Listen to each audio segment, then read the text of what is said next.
Palace of the Peacock, Harris's first and probably best-known novel, takes up the recurring theme of conquest and subjection. Guyana provides the setting, as with most of his novels, and the storyline, such as it is, follows a group of men who journey into the hinterland, and that's a metaphor for the inward journey into the self. Each man's construct of life is shattered, and each attains a visionary moment in which unity and harmony replace the rapaciously exploitative impulse that initially inspired their journey. By calling one of the men Don and referring constantly to his blindness, Harris seems to be reminding us of the poet John Donne's use of the eye image in his poem, The Good Morrow. As two lovers gaze in that poem, as two lovers gaze into each other's eyes, the speaker says, "My face in thine eye, thine in mine appears." But that was Don. There's no such lyricism in Harris's character, for Don's colonizing attitude denies any personhood to the other.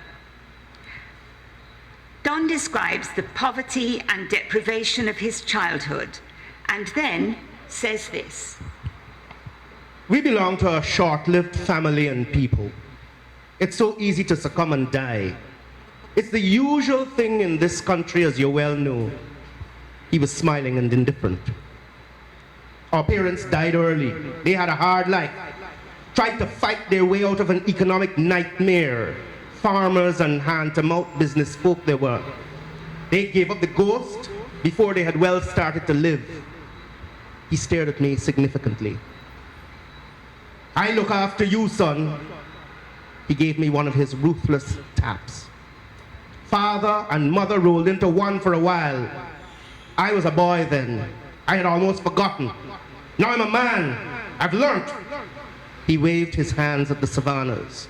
To rule this. This is the ultimate. This is everlasting.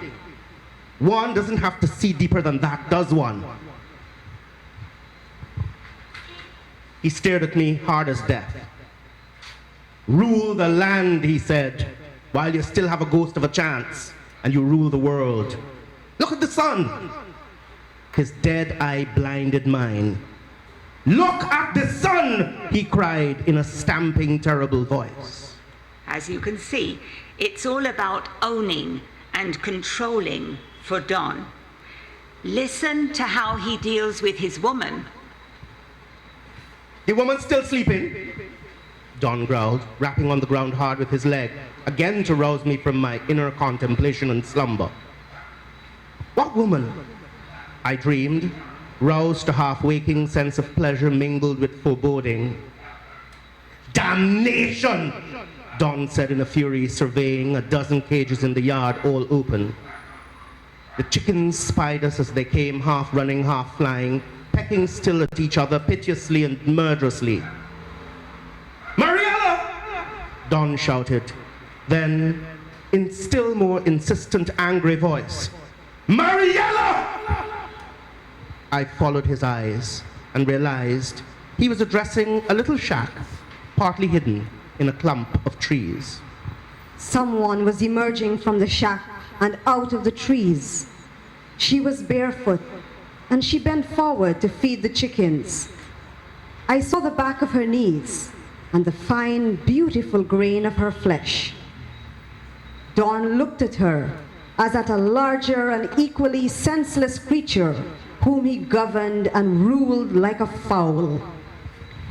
Harris's aim is to explore the psyche of the Guyanese people, and indeed the psyche of colonizer and colonized wherever it occurs. He is clearly showing that that same colonizing spirit lives in Don, a Guyanese, just as surely as it did in Columbus. But he goes further. The other aspect of the psychology of empire is that the colonizer is eventually destroyed by his refusal to enter into communion with the other. In his blindness, Don comes to this vision.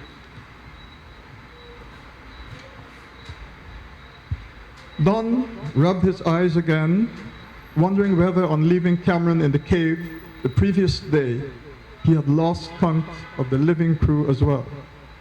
An idea flashed upon him, and he scanned the smooth cliff as if he followed a reflection.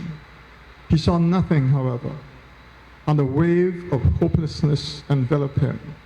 Everyone in the vessel was crumbling into a door into the sun through which one perceived nothing standing.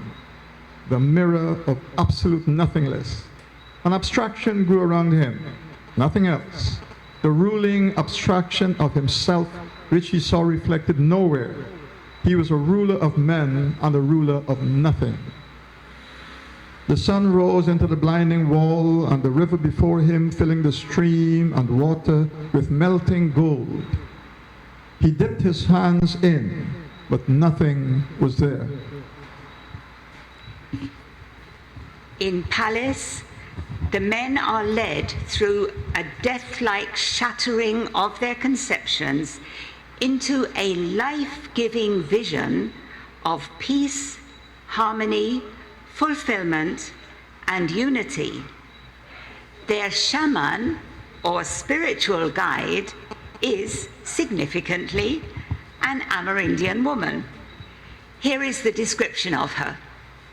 We had in our midst a new member, sitting crumpled looking, like a curious ball, old and wrinkled. Her long black hair, with the faintest glimmer of silvery gray, hung in two plaits down to her waist. She sat still as a bowing statue, the stillness and the surrender of the American Indian of Guyana in reflective pose. Her small eyes winked and blinked a little. It was an emotionless face. The stiff, brooding materiality and expression of youth had vanished, and now in old age, there remained no sign of former feeling. There was almost an air of crumpled pointlessness in her expression, the air of wisdom that a millennium was past. A long, timeless journey was finished without appearing to have begun, and no show of malice, enmity, and overt desire to overcome oppression and evil mattered any longer. She belonged to a race that neither forgave nor forgot. The Arawak woman pointed, and vigilance, straining his mind from the volcanic precipice where he clung, looked and saw the blue ring of Pentecostal fire in God's eye as it wheeled around him above the dreaming memory and prison of life, until it melted where neither wound nor witch stood. Don, of course, had previously despised the Amerindian woman. Yet, ironically, it is she who leads the crew to their epiphany.